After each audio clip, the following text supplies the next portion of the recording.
Hope you had a great Thanksgiving. And it's good to see all of you again. It's even a better day. It's a great day for the New York Mets.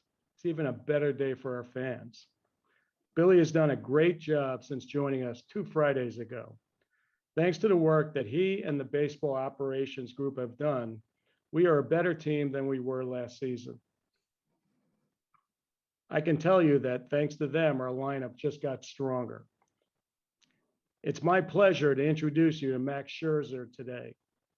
Max, welcome to the Mets. It's great to have you here. Max is one of the greatest pitchers of this and any generation.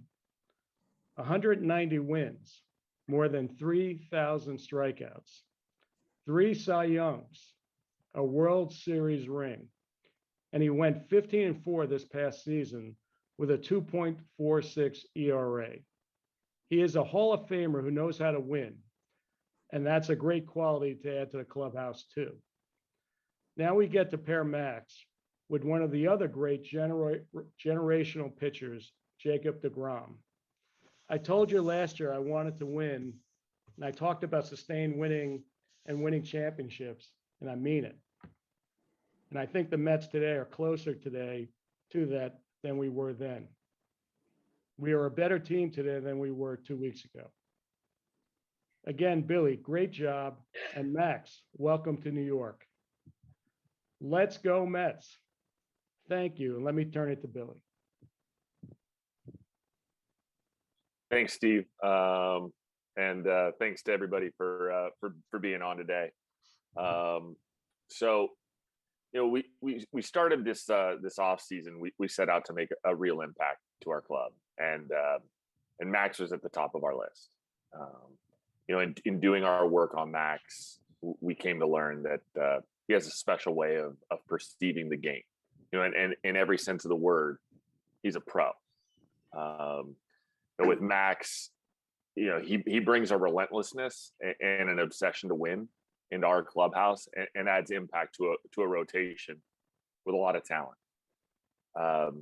You know, Max's mindset and his expectations are not static. It's not in his nature. And I think that surrounding yourself with people like that, with high achievers, create standards. And it's infectious. He is by every sense of the word, you know, he's an interior leader, a guy that values preparation and work, and most importantly, competition. So, you know, with that, we're thrilled to welcome Max to the Mets and introduce him today. So, with that, I'm going to kick it back to Harold. Thank you, Billy, and thank you, Steve. Reminder to everybody, if you'd like to ask a question, to use the raise your hand tab at the bottom.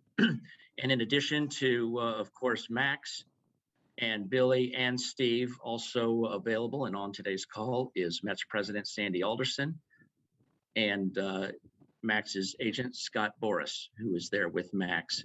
So with that, we're going to begin with going to Steve Gelbs for the first question. Steve, your line's open. Thanks, Harold. Max, congratulations. Welcome to New York. You know, I was just wondering if you could kind of take us through the decision-making process from your point of view. Obviously, you know, the historic nature of the contract was a driving factor, but Billy, Steve just talked about the competitive nature that you have. Your desperation almost to win. You're known as one of the great competitors in the game. What conversations did you have to have that made you feel confident that you could win here at this stage in your career? Yeah, I think there's several factors that went into my decision here. First, you know, when I took the Zoom call with Steve and Billy, and you know, got to know those two, and you know, Steve said it's whatever it takes to win here. That he looks at this as he wants to win a championship, and he's going to do whatever it takes to win. So, you know, when you hear that from an owner, you don't hear that from owners too often these days. And you know, when you can finally hear an owner, you know, want to do what it takes to win. You know, obviously, that piqued my interest. Obviously, when you look at the team, I mean, the most obvious thing is, pitching with Jake. I mean, that's an obvious thing that I saw. And then going against those guys, now they have a pretty good lineup behind that as well. officially the three moves, and the guy that I kind of know was Eduardo Escobar. Brian Dozier, I played with him on Nats. He was really good buzz with him and raved about how awesome Escobar is. So I don't even know him, but if you're cool by Dozier, you're cool by me. And then honestly, one of the biggest things in this whole calculus of trying to make a decision here was that I live in Jupiter, Florida, and that being able to stay at home and keep my girls are now going to be in school. Brooke's going to be in school a lot longer now in the season, and so by playing in New York, spring training's right in my backyard. Makes it really easy for my kids to be able to. I can still see my kids at a pretty high rate by playing in the NL East. Moving to the West Coast was going to present a real challenge to them. And so at this point in my career, you put all those things together, and that's when I said I'm going to be a New York Met. Thanks. And Steve, I have one for you. You talked a little bit about what this means to the fan base. Just what do you think a move like this signals to the rest of Major League Baseball? Well, I think I'm not sure what they're thinking. I'm concerned about the New York Mets, and I'm concerned about the fan base, and I feel like I made a commitment to them, and I want to deliver on that, and that's what I'm concerned about. Thanks. Tony DeComo, your line is open.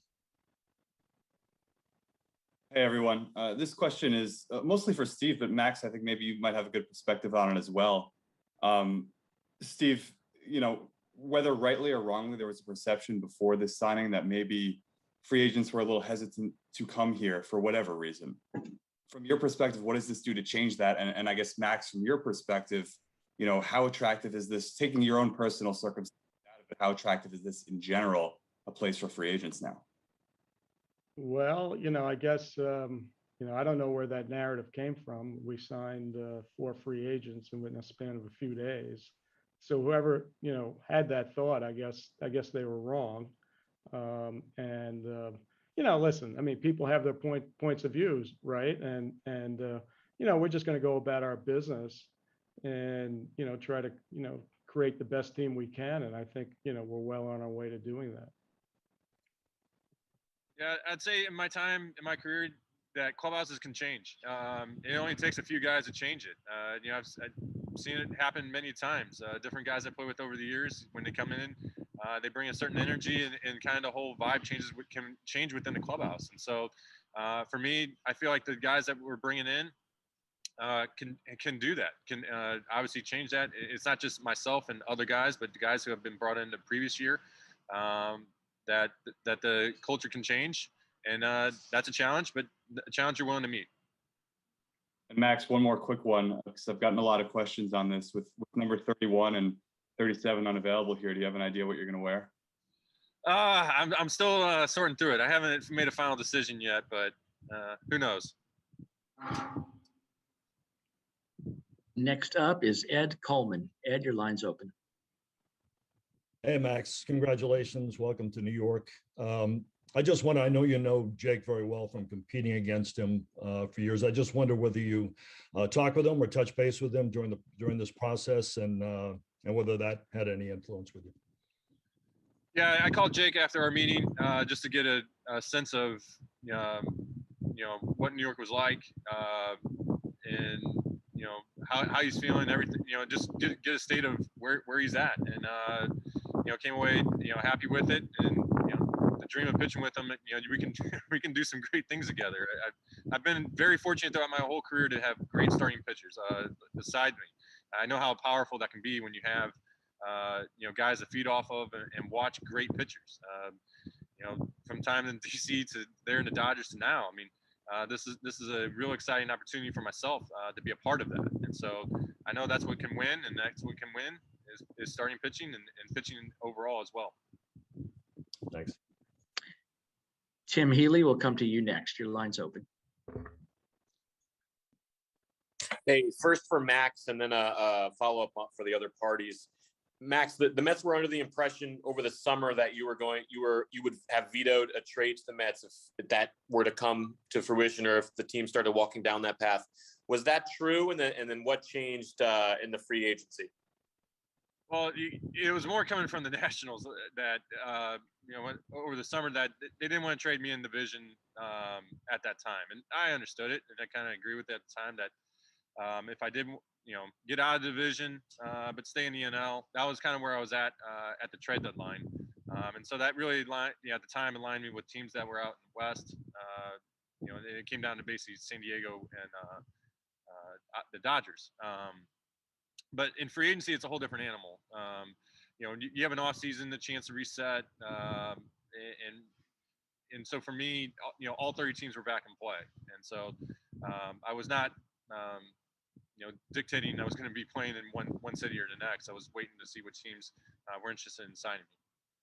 And then for Steve, Sandy, and Billy, how interested are you guys in adding another starting caliber position player? And then conversely for Steve or for Scott, do you know of any starting caliber position players who might fit the Mets? Let Billy take that. Yeah. Ultimately what we're going to try to do is continue to improve the club, right? And that can be done in a number of ways, whether that's done, with another pitcher or two, whether it's starting or relief. Do feel pretty good about this position player group, but want to remain opportunistic as we navigate the rest of the winter, and look for areas that we can improve the club, but also be mindful of some of the things that I talked about in my opening press conference a few Fridays ago, which was not taking away too many future World Series expectations, in the forward-looking years, just to for only a small gain right now. So would want to kind of balance that calculus, but we will remain opportunistic and look for areas to improve the club. Thank you, Billy. Disha, your line is open. Hey, Max, Disha Thosar with the New York Daily News. Just what are your thoughts and feelings, if any, about returning to the NL East after 7 years on the other side with the Nationals and now in part trying to take the division back from the Braves? I imagine those first few games facing the Nationals might be sort of bizarre for you. Yeah, it was bizarre, but I mean, when you change teams, it's always bizarre. So it's such a weird experience. And I just got a first taste of it, this season, and be able to move to the Dodgers in midseason. I mean, that was completely weird. And first starts against the Astros. So like, talk about crazy. Like, I feel like in my whole career, I've dealt with crazy of changing teams. So, obviously it would be the same. It'd be facing Nationals. That's going to be a wild experience for myself. But it'd be fun to compete against them. You look forward to those matchups and facing your friends. I mean, baseball makes you do some crazy things sometimes, and this is just another chapter in it. Thanks. Tim Britton will come to you next. Hey, Max, Tim Britton with The Athletic. I know you're pretty involved with the Players Association. And I was wondering if your approach to free agency this winter in particular was different because of the CBA situation, the potential lockout, in terms of what you were looking for, your goals as a free agent, and maybe the timing with which you signed. Yeah, being kind of at the seat of the table and understanding and hearing the tone of the negotiations, the lockout seems, like that's a very likely scenario. Let's just say that. If that's a scenario, you have to make calculations for that and how you want to take free agency down. And so obviously you want to be able to go out there, for teams, you want to sign here before to remove that risk of that if the lockout were to go deep into the offseason here, that free agency would be limited, that you'd be really cramped outside of that. So for me, I looked at it as a chance to be able to have meetings with teams here before the summer 1st, or like today, to be able to have those meetings and be able to make that decision and have this process just end now. So I was able to accomplish that. And what do you think of Steve's willingness as an owner to spend as much as he has at a time when a lot of other owners are paying very close attention to the luxury tax threshold? Yeah, I mean, that's a specific thing that we're still negotiating on right now, in that how teams, view that as a cap, and they won't really spend too much over that, despite the penalties on that actually being pretty, negligible comparatively. So to see Steve obviously showed the fortitude to be able to go past it, and show that he's going to do whatever it takes to win. That's music to my ears. I'm still here to win, and you need an owner behind you as much as anybody on the team as well to be able to go out there and put together a winning team. And so that's the culture right now here with New York, and that's why I'm a Met. Ken Davidoff, your line is open.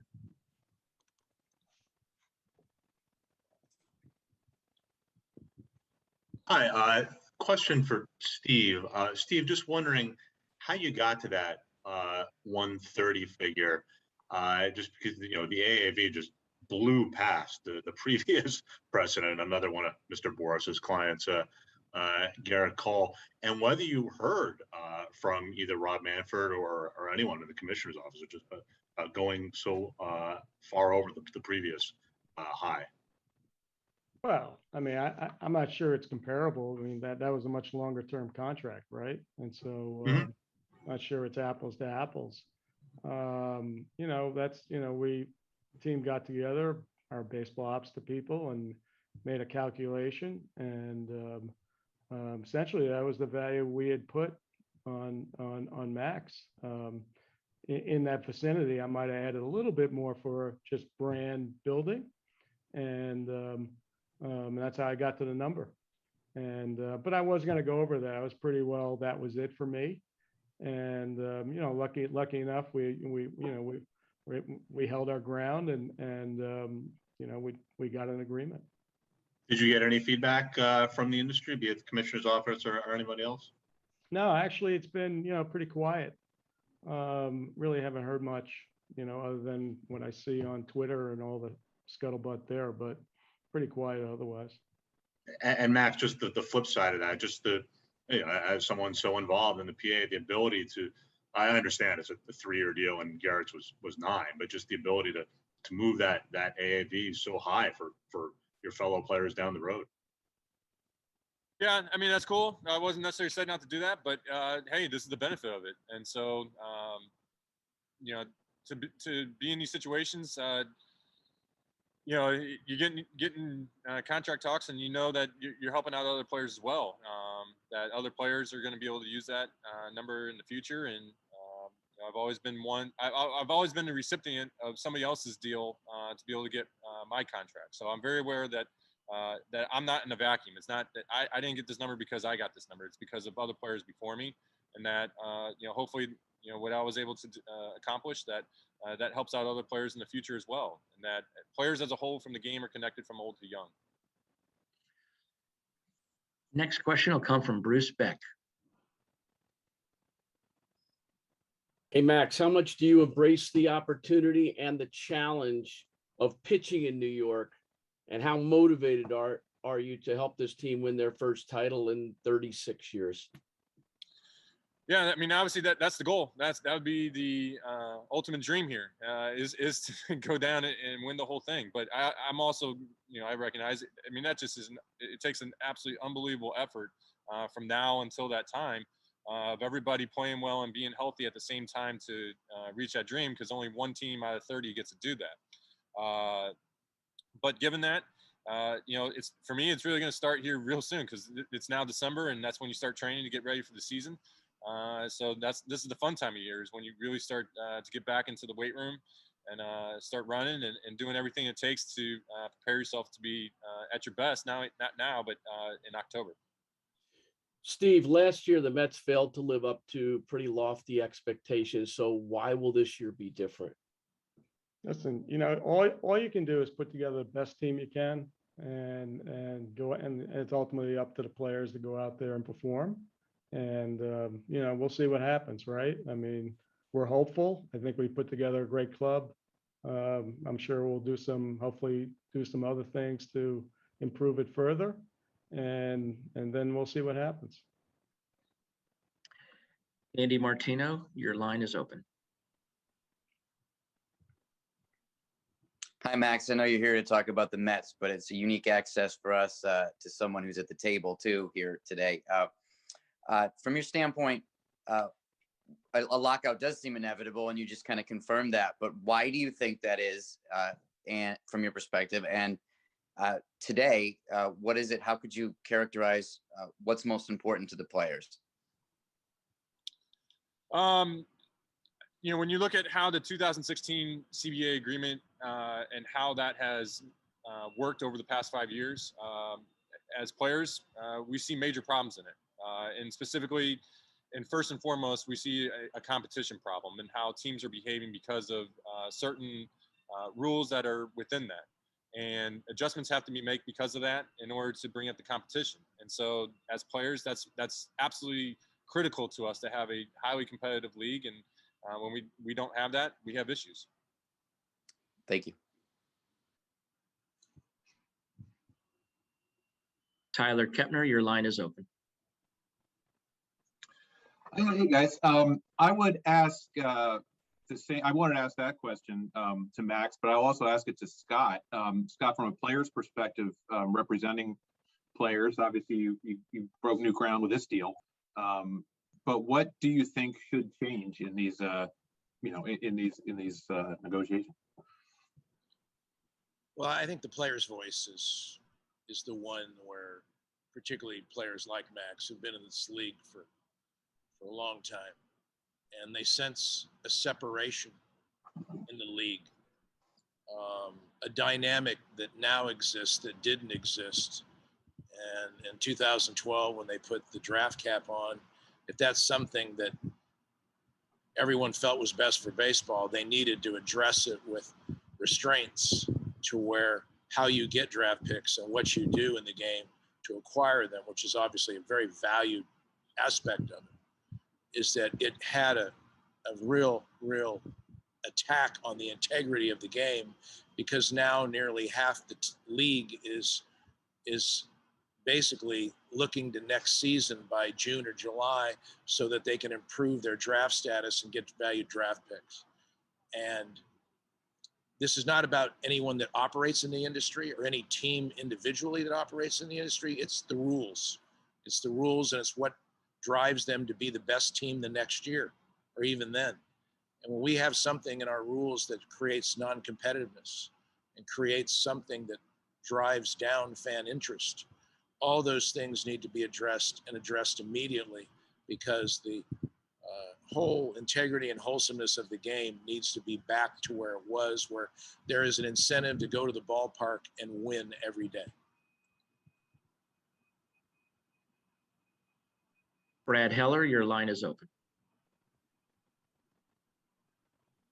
Brad Heller, WCBS 880. Max, congratulations. Welcome to the Mets. Going back to your last year with the Tigers, when you essentially bet on yourself, turning down that long-term offer, how would you describe the journey since then? The long-term deal with Washington, the World Series title, those few months in LA, and then now landing with the Mets.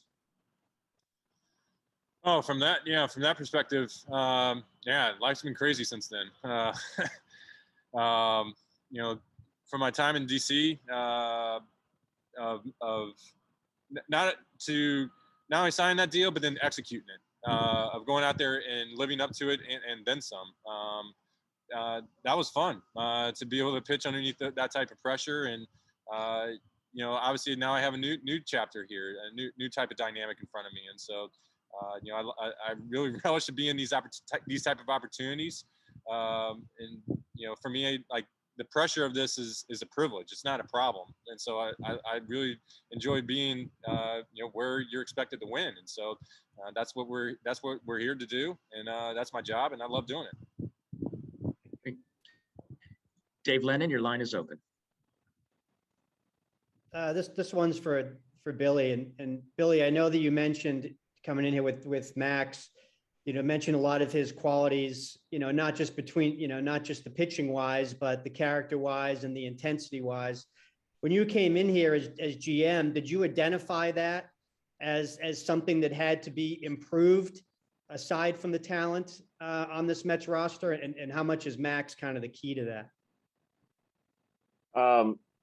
So Max, like I said in the opening, brings this interior leadership that it's not so much by way of how he talks and how he presents. It's going to be by way of examples, and we've seen competitors that kind of let their actions speak. But when you bring in people that are high achievers, it becomes very infectious for the entire group. That's not to say that I gleaned or felt any kind of deficiency. I look at it as kind of like a value add. Just keep doubling down, in that specific, or with that specific mindset towards building a culture, because it takes more than 26. We're going to have a roster of 26, but we know it's going to take more people than that. And one of the things that's really important to me is just how a team connects and comes together and supports each other. And bringing in Max and some others that have been reported. There's a collective theme there for how these guys just go about their business, what kind of teammate they are. And I think that's going to support our club, over the 183 days that we play 162 games. That stuff matters to me. So words matter, actions matter. And so yeah, we're excited to add this group in to kind of double down or add to that. And Max, you're not really a guy that lets many things slide, not just for yourself, but team-wise. Can you come in as a new guy and really have that effect to bring that kind of intensity throughout the roster? At this point in time, you don't worry about that. For me, I'm just going to go in and observe the team and see how everybody reacts. You don't have to try to manage everybody and try to be somebody that you're not. I'm just going to go in there and be myself and prepare and do everything I can to go out there and win. So you just kind of let all those things happen. And you find the teammates who get along with you and who likes to joke around, because I can definitely talk some trash with anybody. And so you just have fun with it and you see where that goes. Kaiser, your line is open. Hey, Max. Welcome to New York. This is for Max and Scott. I am curious how you guys see the sort of free agency action of this past week, really headlined by Max's deal, fitting into the broader labor picture and what the PA is trying to accomplish in these negotiations. Well, we're trying to make the game better. We're trying to make the game more competitive through various means. There's so many different ways that we, as players as a whole, that we believe that we can make the game better, and we're absolutely committed to doing that. And when I hear that every other player, whether young or old, we're all saying the same thing, clubhouse to clubhouse. So it's not just me that thinks this; it's everybody, and it's obvious to all the players. As for all the signings, this is actually kind of fun to be able to. I'm a fan of the game and watch everybody sign right now. To actually see teams competing in this kind of timely fashion, it's been refreshing, because we've seen free agent freezes for the past several off seasons. I know it's been frustrating as a fan to watch that. Like, when are these guys going to sign? And, so to see teams actually, calling and having these calls because there's this this soft deadline, per se, it's actually been, for me, exciting to watch it across the league as well. I think it's, in baseball, we have a good group of owners who recognize what good business is. These are smart men. They are certainly desirous of doing things that are going to advance their specific franchise. I don't think there's any question about that. But sometimes the rules of the game require them to do things that are not in the best interest of the game, because for them to be a better competitor the next year, they have to do things that the rules direct them to do. And so it is really a system that needs to be reevaluated. We put something into a bargaining agreement that was a relative unknown at the time. It created value and it created direction for operation. And the reality of it is, the best intentions of every team is something that I think owners carry out. But the truth of the matter is, we have to have a rule setting that always benefits their onus to win every day. And I think if every owner had that direction and it benefited them, they would clearly, that they enjoy winning. They would really want to do that. And this market reflects the fact that teams, when they believe it's good business to do so, they will act. Ron Blum will come to you next. Your line's open. Hi, Max. Obviously, the veteran players have never been through this before. And if you look at the lost games in 94, 95, you and others who are the multimillionaires are set up to withstand a lengthy work stoppage. How do you and the union leadership persuade the 1,200 or so players making close to the minimum that they could stick it out until deep into 2022 or lose a season if necessary to get what you want? Yeah, we have a pretty good war chest behind us of money that we can allocate to players that would need fit for certain situations for this, and that's been those decisions have been made behind the scenes. I've been at those tables to make sure that our war chest is as big as possible, knowing for the past 5 years we've been kind of thinking that we need as big as war chest as possible coming into this. So that's the most I can say about that. I'm not looking that we're ever going to tap it. That would be best case scenario is not to tap it. Obviously, hopefully we can get a deal at some point in time. But we are, I just know as players, we're steadfast in that in our belief of how we see the game. Thank you, Max. Next up will be Jake Seiner. Hey, Max. Congrats on the deal. The question for you is just, have you resumed throwing this offseason since then? I'm going to get the arm fatigue issue in the postseason. Just where are you at kind of physically right now? Yeah, I took about 2 weeks, 10 days, 2 weeks off, something like that. And started throwing and was able to kind of work through everything. And my arms felt a lot better over even the past kind of week or two. So, I'm in my normal off-season program. I needed to see where my arm was at, make sure there wasn't any damage. There wasn't. I just needed time. Like I said, I overcooked my arm for a situation. I went past kind of my work capacity what I was built up for. Unfortunately, that happened. I didn't foresee that happening, but it did.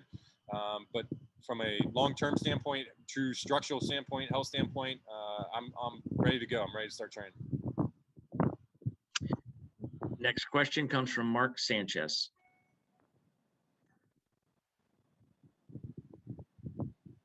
Hey, Max. Mark Sanchez from the New York Post. Welcome and congrats.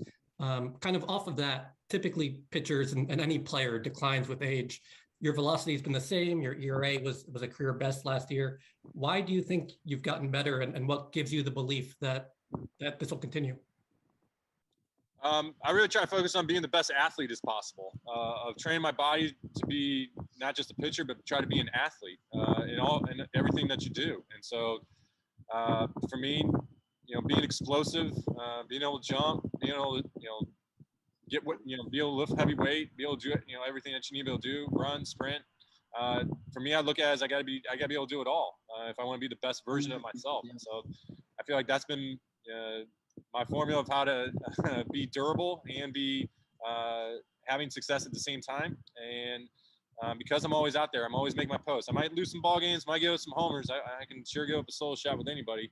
But you rather always want to be out there. And when you're out there, able to compete, even when you lose, you're able to at least learn something from those mistakes and make yourself a better pitcher. So for me, it's kind of a total package of being durable, being out there, be explosive, and I feel like that's why I'm able to still pitch as well as I have, even at this age, and why I absolutely believe that I can still do this for another 3 years. That was very important to me. Do you see this as the last contract of your career, or have you put any thought into that? Honestly, getting down to this, the answer is no. Having my family here at home, or my home there in Jupiter, being able to keep them at home, keep them in school, crazier things have happened. I don't know. By the time I'm 40, at the end of this, I'll be 40. Who knows what life looks like at that point? I'm not going to make a decision on that, but the way I feel, I definitely feel like I still got something left in the tank, and from my mindset, I have the mindset today that I'm going to play as long as I can. McCullough, your line is open. Hey, just a question for Steve. We've heard from Max and Scott about some of the labor stuff. I'm just curious, do you agree with what they have to say that, the rules need to change to incentivize teams to compete?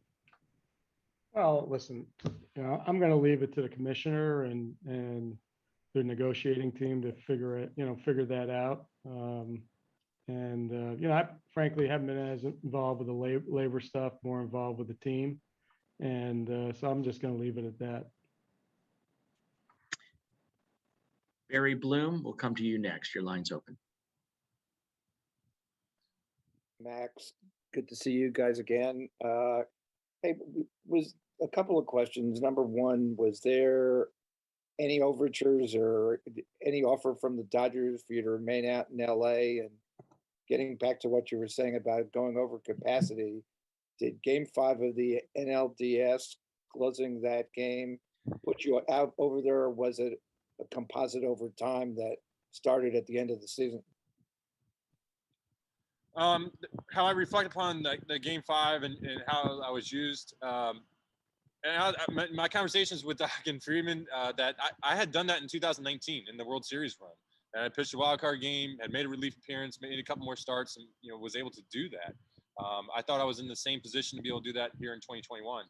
I just thought, reflecting upon that in Washington, I was asked to pitch on the 5-day and pitch 100, 110 pitches consistently. I was stepped on all the time, and I loved it. Like I was built up to a much higher kind of work capacity in DC. So when I got asked to do that, I felt like my arm could respond to that. And rightfully so with the Dodgers, there was major concern to protect Walker and Julio's innings. And I 100% support that.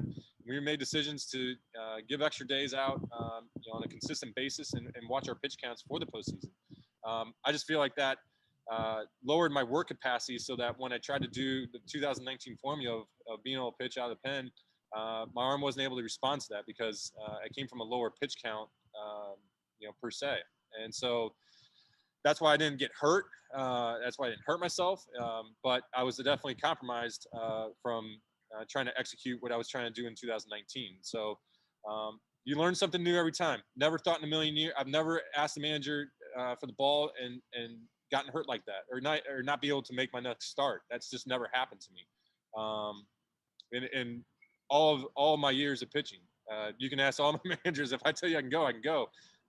This was the first time I ran into something like that where I really thought I could do something and it didn't show up. And so, that's where I went. It took me a while to search through that. Like, what happened? What was the difference? Why was I not able to execute the 2019 postseason plan? And that's what I came to. What about the Dodgers? And what? Did the Dodgers make you an offer, or what happened with that? Yeah, I mean, today's about the New York Mets. Today's not about the Dodgers. At some other point in time we can talk about that, but today's about the New York Mets fans. Max, thank you. Before we take the final couple of questions, I believe we'll go for the virtual visual moment. I believe you've been handed your new cap. Yep.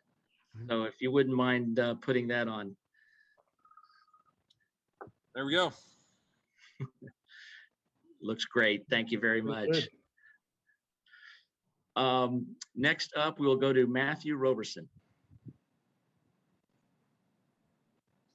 Hi, Max. Matthew Robertson with the New York Daily News. The Mets, as you know, still do not have a manager. There's been some pretty public dysfunction with the team in recent years. Knowing all that, what made you still want to sign here? I think from the baseball standpoint, everybody was a good baseball candidate.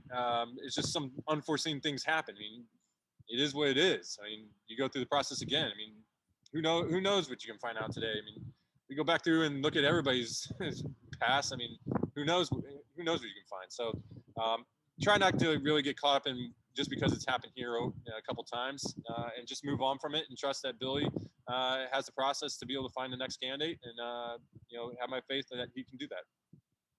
And then for Steve and Billy, how is the managerial search coming along? I'll throw that to Billy. Yeah, definitely have a list of candidates, a pretty wide one right now. And we're walking through some of the criteria that we're looking for in that manager. And as we weight that criteria, I think some of those names will be people that we call and ask for permission on, or speak to because they're maybe not with a particular club right now, but definitely a conversation that I'll be having with Steve probably later today or tomorrow morning, and kind of walk through that with him. And I've had a couple different volleys already with Sandy on the subject, and so it's coming through, and we'll start to the process of actually formally interviewing people very soon.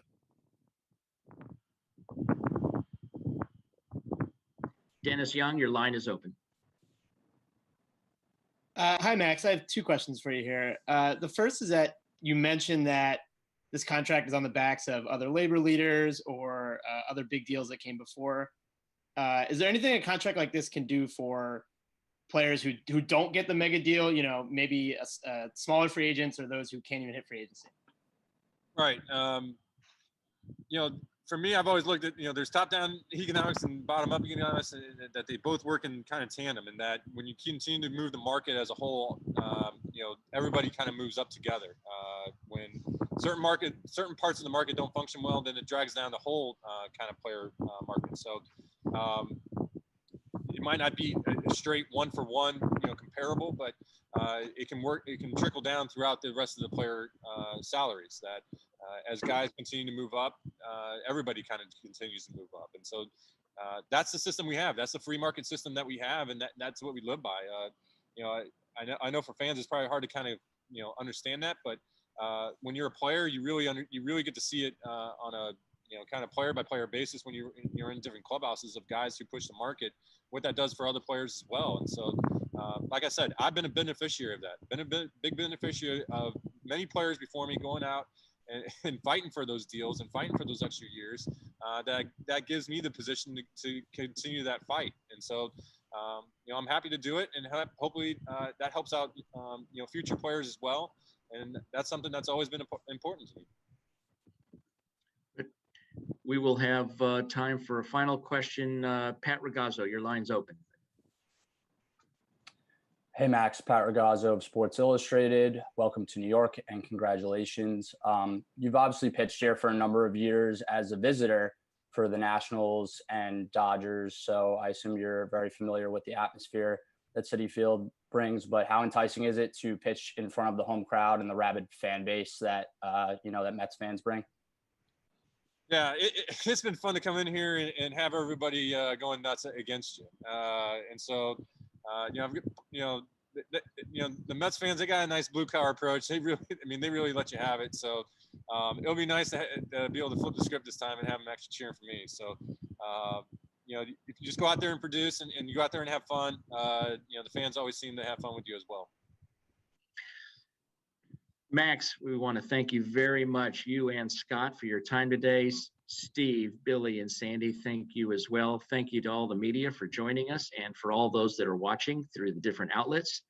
Look for a separate Zoom link a little later this afternoon for a 6 p.m. Zoom with Billy and some additional players. Look forward to seeing you then. And again, thanks to everybody for your participation. Thank you. Thanks, guys.